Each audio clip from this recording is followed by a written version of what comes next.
मेरा नाम संजना नागेश तितरमारे है। मैं वाटोड़ा स्थित अनमोल नगर में रहती हूँ। 11 तारीख को सुबह 7:30 बजे न्यूज़पेपर आया हमारे यहाँ। मैं वो न्यूज़पेपर पढ़ रही थी। उस समय बच्चे की रोने की आवाज़ आई, जिसका नाम डुग्गू है, और कुत्तों की भी बहुत भौंकने की आवाज़ आ रही थी। तो मैं बाहर निकल कर देखी तो 7-8 कुत्ते मिलके डुग्गू को खींच कर लेकर जा रहे थे। तो मुझे समझ में नहीं आ रहा था कि मैं क्या करूँ? फिर भी अपनी समझदारी से थोड़ा मैं कोशिश की, वहाँ रास्ते में पड़े पत्थरों को उठाई, 2-3 बार उनको मारी पत्थरों से, जिससे कि कुत्ते भाग गए।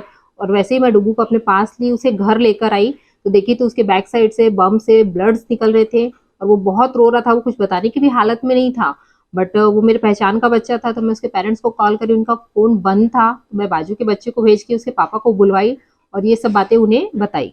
मैं जितेंद्र दुबे सुबह 11 तारीख को सुबह 7 बजे यूं कुछ बाथरूम में नहा रहा था। उसी वक्त मेरा बेटा गार्डन जाने के लिए जिद किया और वो गार्डन जा ही रहा था। तो डेली की तरह वो जो रोज जाता है उसी तरह से वो जा ही रहा था।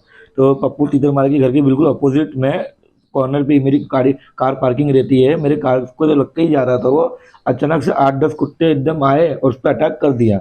उसी तरह मेरे सामने की भाभी आई दौड़ के और उसको बचाया, वरना उसका हाथ बहुत बेकार हो जाता है। उसको जब जब उसको बचाया गया तब उसके पैर से, पीठ से, बैक साइड से, यानी काफ़ी जगह उसको जख्म है और ब्लड निकल रहा था।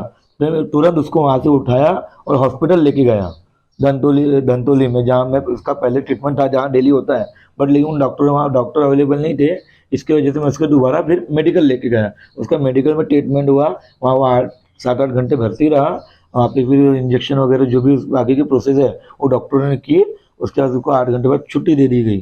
फिर मैंने उसको घर पे लाया और यही चीज़ फिर मैंने कारपोरेशन के लिए पत्र लिखा, लेटर वगैरह लिखा, और वो देने गया भी था। लेकिन कॉरपोरेशन में मुझे उतना, मतलब जब गया तो कुछ टाइम मिला ही नहीं, कुछ दिखा ही नहीं मुझे।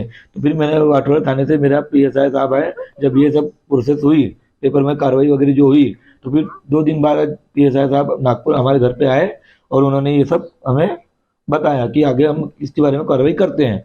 आप एक NMC को एक लेटर दे दीजिए और एक लेटर हमें दे दीजिए। लेकिन आज मेरे बच्चे के साथ हुआ, कल और किसी के साथ होता तो क्या होता है इसके बारे में? ये कारपोरेशन की लापरवाही है ना। और नगर सेवक 2-4 दिन से क्या सोए हुए हैं, आज 3 दिन के बाद की बात हो गई, ऐसा क्या होगा इसमें? अगर यही हालचाल है तो फिर ऐसे में भी ये लोग ये अपना पद लेते ही क्यों है, जब इनको काम नहीं करने हैं?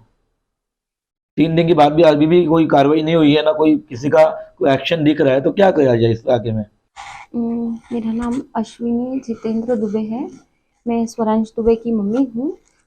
सुबह मॉर्निंग में मैं कहीं गई थी, बाहर गई थी एक्चुअली, मैं घर पे नहीं थी, उसके पापा घर पे थे। वो नहाने गए थे। वो रोज गार्डन सुबह खेलने जाता है, तो वो रोज ही जाता है। सभी बच्चे सुबह के टाइम पे गार्डन में खेलने जाते हैं, तो वो भी जाता है।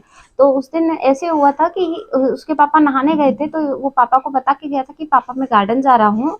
और तो वो नीचे निकल गया, और कॉर्नर पे, हमारे यहाँ पीछे ही गार्डन है, लग के बहुत दूर नहीं है, तो कॉर्नर पे कोई नहीं था रास्ते पर। 7-8 कुत्ते आए और ये जा रहा था सीधे से।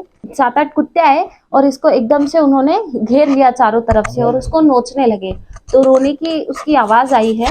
तो एक दीदी बाहर निकली और उन्होंने कुत्तों को पत्थर मारा, और मतलब कुत्तों को पत्थर मारा, और वो कुत्ते वहां से भागे, और फिर उन्होंने उसको पकड़ा। फिर हमें इन्फॉर्म किया कि आपके बेटे के साथ ऐसा हुआ। तब हम गए। ये घटना 11 तारीख को हुई है, सुबह 7:30-7 के बीच में हुई है। और जैसे कि देखा गया है कि अभी 11 तारीख से ये चीज हुई है, पर यहाँ पे कोई आया नहीं है। हमने नगर सेवक को भी इन्फॉर्म किया है, पर वो भी अभी तक के उन्होंने कोई एक्शन नहीं लिया। ना कोई कुत्ते पकड़ने वाले आए हैं यहाँ पे, और ना ही किसी ने पूछा है। आज हमारे यहाँ पे वाठोड़ा थाने के पुलिस चौधरी सर आए थे। वो हमें मिलकर गए हैं, हमसे पूछताछ करके गए हैं। पर अभी भी NMC ने कोई ऑब्जेक्शन नहीं उठाया है, या कोई आगे आए नहीं है कि क्या हुआ है, और ना ही कुत्तों को पकड़ा गया है। तो मेरा ये कहना था कि आगे ऐसा ना हो तो प्लीज वो कुत्तों को पकड़िए, और जो आगे की कार्रवाई होती है वो कीजिए, ताकि मेरे बेटे के साथ हुआ है तो किसी और के साथ ऐसा ना हो।